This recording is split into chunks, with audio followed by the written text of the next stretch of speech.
Coba deh inget-inget waktu kalian lagi di konser besar, festival, atau mungkin acara di lapangan gitu. Pernah nggak sih kepikiran dan takjub, kok bisa ya suaranya jernih dan kenceng banget? Nah, di balik setiap pertunjukan yang spektakuler itu, ada sebuah sistem yang luar biasa rumit.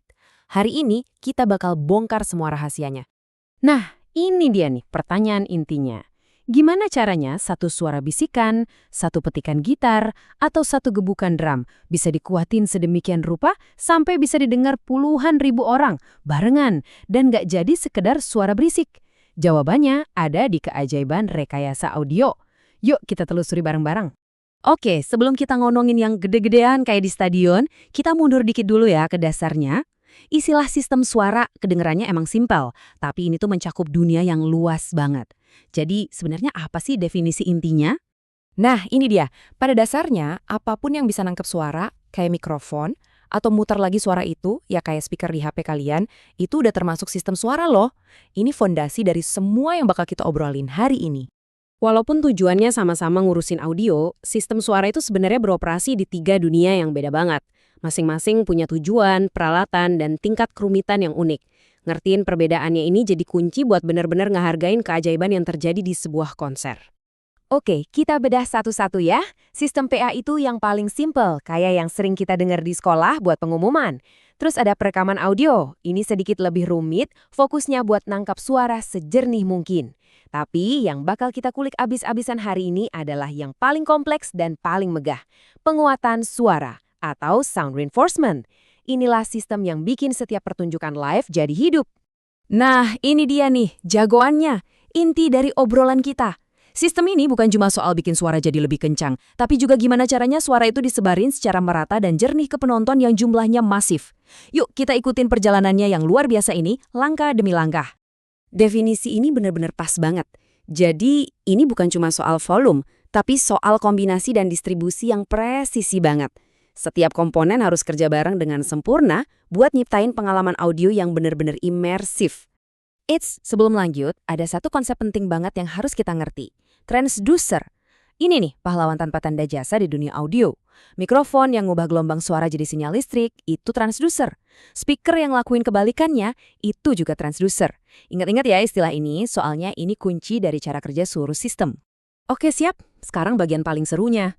Coba bayangin satu suara aja. Misalnya suara vokalis lagi nyanyi. Kita bakal ngikutin jejak suara itu dari pita suaranya, lewat serangkaian kabel dan alat-alat canggih, sampai akhirnya nyampe ke kuping kita yang lagi di tengah-tengah penonton. Jadi, ada 5 tahap utama nih. Pertama, suara ditangkap sama mikrofon. Terus, sinyal listrik yang masih lemah itu diarahin ke mixer.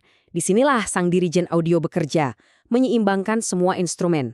Abis itu, sinyalnya dipoles lagi lewat serangkaian prosesor. Baru deh dikasih otot super gede sama power amplifier, dan terakhir ditembakkan lagi sama loudspeaker jadi gelombang suara yang bisa kita dengar, tapi jauh lebih dahsyat. Nah, di tahap prosesor tadi tuh ada apa aja sih? Salah satu yang paling penting itu equalizer atau EQ. Anggap aja ini kayak alat pahat buat suara. Para teknisi pakai ini buat ngatasin akustik ruangan yang mungkin bikin suaranya jadi aneh. Atau buat ngilangin frekuensi yang bikin suara nginging melengking yang kita kenal sebagai feedback. Selanjutnya, sinyalnya ketemu sama crossover. Nah, ini alat pinter banget. Fungsinya persis kayak polisi lalu lintas suara. Dia yang bagi-bagi jalur frekuensi. Suara bass yang jedak-jeduk dikirim ke subwoofer gede, sementara vokal yang jernih sama simbal yang gemerincing diarahin ke speaker kecil yang dirancang khusus buat itu. Namanya tweeter. Ini mastiin setiap suara keluar dari speaker yang paling pas. Dan akhirnya, sebelum jadi suara, sinyal yang udah rapi dan terpilah ini dapat suntikan tenaga pamungkas dari power amplifier. Ini beneran ruang mesinnya. Di sini, sinyal audio yang tadinya halus diubah jadi kekuatan listrik mentah yang siap bikin udara bergetar, bikin lantai goyang, dan bikin kita bisa ngerasain musiknya di dada. Ya, tapi semua teknologi canggih ini kan gak bakal jalan sendiri tanpa keahlian manusia. Ada tim profesional yang jago banget yang mastiin setiap komponen bekerja dengan harmonis. Yuk kita kenalan sama para penyihir audio ini. Biasanya ada 3 peran utama. Front of house atau FOH engineer. Nah ini orang yang suka kita lihat di tenda tengah dengan mixer segede gaban. Dia yang ngatur apa yang kita dengar. Terus ada monitor engineer, tugasnya krusial banget.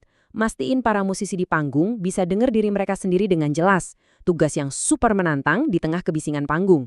Dan terakhir, ada systems engineer, sang arsitek di balik ini semua, yang ngerancang dan mastiin seluruh sistem kompleks ini berfungsi sempurna dari awal sampai akhir.